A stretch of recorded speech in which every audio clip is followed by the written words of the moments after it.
अस्सलाम वालेकुम student. I am Tariq Hussain. उम्मीद है कि आप लोग ठीक होंगे।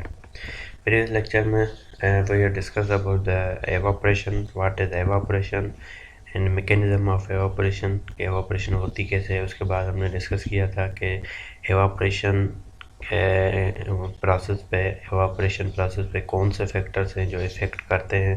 उन सब फैक्टर्स के बारे में हमने डिस्कस किया था। हर एक को डिटेल में समझा था कि टेम्परेचर कैसे इफ़ेक्ट करता है, इंटरमॉलिक्यूलर फोर्स कैसे करता है, उसके बाद सरफेस एरिया कैसे इफ़ेक्ट करती है। उसके बाद मेजर जो इसका एप्लीकेशन थी, इसकी डेली लाइफ में एप्लीकेशन होती है हमारे पास, वो है कूलिंग इफेक्ट ऑफ एवापोरेशन। वो भी हमने डिस्कस किया था कि cooling effect of evaporation, evaporation की वजह से कूलिंग क्यों होती है। क्योंकि एवापोरेशन जो मॉलिक्यूल एवापोरेट होते रहते हैं तो वो एनर्जी अपने साथ लेके जाते हैं एयर के अंदर। ठीक है, तो हमारे पास नीचे जो एनर्जी होती है वो कम होती है, क्योंकि वहाँ पे एटमॉस्फेयर में जितनी एनर्जी होती है वो एब्जॉर्ब करके वो मॉलिक्यूल अपने साथ लेके जाते हैं एयर के अंदर। तो इसलिए हम कहते हैं कि एवापोरेशन जो है वो कूलिंग इफेक्ट है। आज हम in this lecture discuss about the vapour pressure.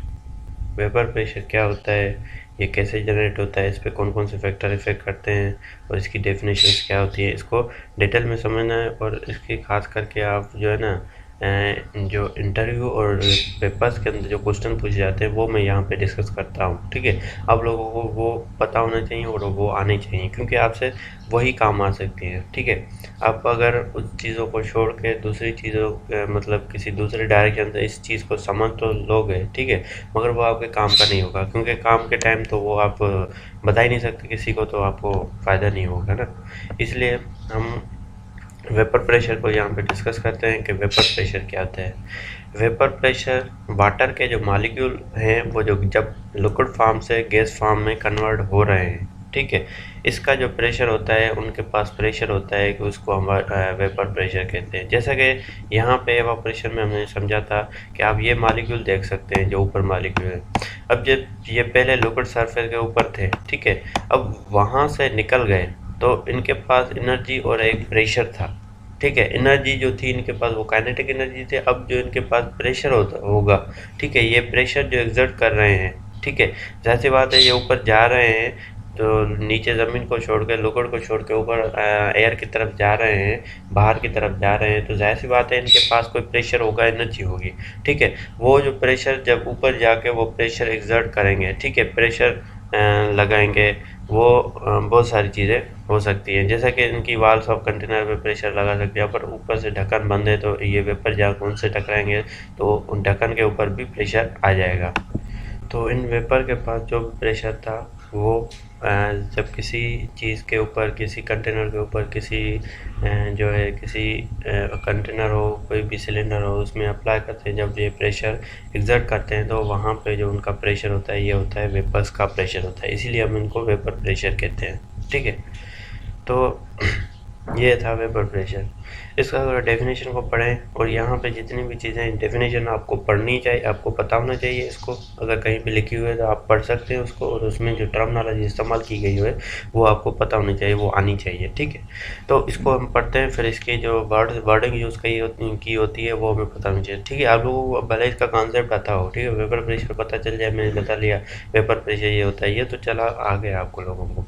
मगर ये चीज़ हो सकता है नहीं आए कि डेफिनेशन अगर लिखी हुई है कहीं पे, उसकी वर्डिंग नहीं आ रही आपको, तो फिर कोई फ़ायदा नहीं है पढ़ने का।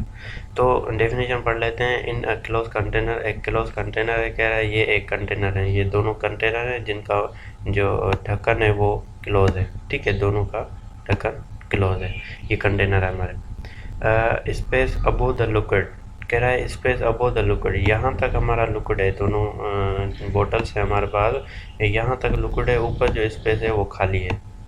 ठीक है, above the liquid become saturated with vapour, इनके अंदर वेपर मौजूद है।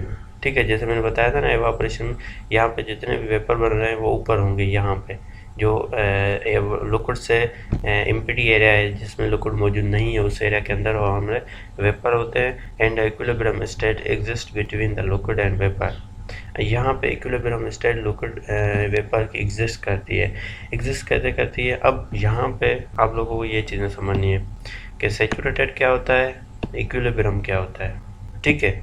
और लिक्विड और वेपर ये तो दोनों फेजेज। वेपर हम उसको कहते हैं जो गैस फॉर्म होता है, ठीक है, लिक्विड का। जब लिक्विड के वेपर बन जाते हैं मतलब ऊपर गैस में चला जाता है तो उसके वेपर गैस फॉर्म को हम वेपर्स कहते हैं, ठीक है। उसके बाद लिक्विड तो हमारा ये आप समझ सकते हैं। अब बात करते हैं सैचुरेटेड पॉइंट। ये कह रहा है कि हमारे पास जब ये लिक्विड होगा, इधर क्या है हमारे पास इनके कंटेनर के ऊपर दोनों जो खाली स्पेस है जिनमें लिक्विड नहीं है, यहाँ पर होगी हमारी एयर, ठीक है। इसके अंदर एयर है और कुछ भी नहीं होता। जब इस एम्प्टी स्पेस में यहाँ पे एयर रहती है, जब इस लिक्विड पड़ा हम लिक्विड डाल रहे हैं यहाँ पे, तो यहाँ पे जब लिक्विड के वेपर बनेंगे तो वह वेपर ऊपर यहाँ पे मौजूद होंगे, ठीक है। जितना भी पूरा खाली स्पेस है वहाँ पे गैस के जो वेपर्स होंगे वो मौजूद होंगे। अब जब यहाँ पे जितनी भी एयर है उतने उसके अंदर जितने ज़्यादा मॉलिक्यूल आ सकते हैं, क्योंकि उसकी कोई एक लिमिट होती है कि इतने मॉलिक्यूल यहाँ पर आ सकते हैं। उससे ज़्यादा अगर हम यहाँ वहाँ पे मॉलिक्यूल अगर होंगे तो वहाँ पे वो नहीं रह सकते, फिर वो क्या हो जाएंगे, वापस गैस जो है वो फिर लिक्विड में आना शुरू हो जाएगी। तो सैचुरेटेड पॉइंट वो पॉइंट होती है जिस जगह पे एयर के अंदर मैक्सिमम वाटर, मतलब ज़्यादा से ज़्यादा मतलब कि वाटर ऐड हो जाए, ठीक है। अब यहाँ पर एयर है, स्पेस है, खाली स्पेस है, इसके अंदर यहाँ पर जितनी भी एयर है ना, यहाँ पे खाली स्पेस में जो एयर देख रहे हैं, जितनी भी यहाँ पे एयर है, अब इसमें वाटर जो वेपर्स हैं वो ऐड होते रहते हैं। वो इतने ज़्यादा ऐड हो जाएंगे कि जहाँ वहाँ पे एयर के मालिक्यूल जब बराबर हो जाएंगे जो वेपर्स के मालिक्यूल्स हैं, ठीक है। लिक्विड के जो मालिक्यूल हैं उनके और एयर के मालिक्यूल बराबर होंगे, मतलब उससे ज़्यादा वेपर्स उसमें ऐड नहीं कर सकते इस एयर में। जब इस एयर में उससे ज़्यादा ऐड करेंगे मालिक्यूल तो फिर वो जो गैस मालिक्यूल्स होंगे, लिक्विड मालिक्यूल्स, फिर वो लिक्विड फेज में आ जाएंगे, गैस फेज को छोड़ के फिर वापस लिक्विड में आएंगे। तो जो गैस ऊपर जाएगी, ठीक है, और जो ऊपर वाला लिक्विड है वो गैस फॉर्म है वो लिक्विड में आएगी। दोनों ऐसे जो है अपोजिट डायरेक्शन में आते हैं, ठीक है। तो इसको हम कहते हैं इक्विलिब्रियम पॉइंट। इक्विलिब्रियम पॉइंट वो प्रोसेस है जिसमें लिक्विड हमारा गैस फॉर्म में जाए, जितना लिक्विड हमारा गैस फॉर्म में चला जाता है उतना गैस के अंदर जो वाटर है वो फिर लिक्विड में आ जाए, ठीक है। तो उस हम पॉइंट को हम कहते हैं इक्विलिब्रियम पॉइंट है। उस पे क्या होता है, लिक्विड ऊपर जाता है, ये लिक्विड है हमारा, ये ऊपर जाएगा, ठीक है। और जो यहाँ पर गैस है वो फिर लिक्विड में आना शुरू हो जाएगी, क्योंकि ऊपर ढक्कन बंद है। अगर खुला हुआ तो बाहर चली जाएगी, अगर बंद कर दिया है तो यहाँ से टकरा के फिर वापस आ जाएगी। तो इस पॉइंट को हम कहते हैं कि ये इक्विलिब्रियम पॉइंट है। और सैचुरेटेड वो पॉइंट होती है जब यहाँ पर जितना भी एयर मौजूद है उसके अंदर ज़्यादा से ज़्यादा अमाउंट एयर का वाटर का एब्जॉर्ब कर सके, वाटर मॉलिक्यूल रख सके अपने पास, तो उसको हम कहते हैं ये हमारा सैचुरेटेड पॉइंट है, ठीक है। और इसके ऊपर जितने फैक्टर इफेक्ट करते हैं वो हम इंशाल्लाह नेक्स्ट लेक्चर में डिस्कस करेंगे।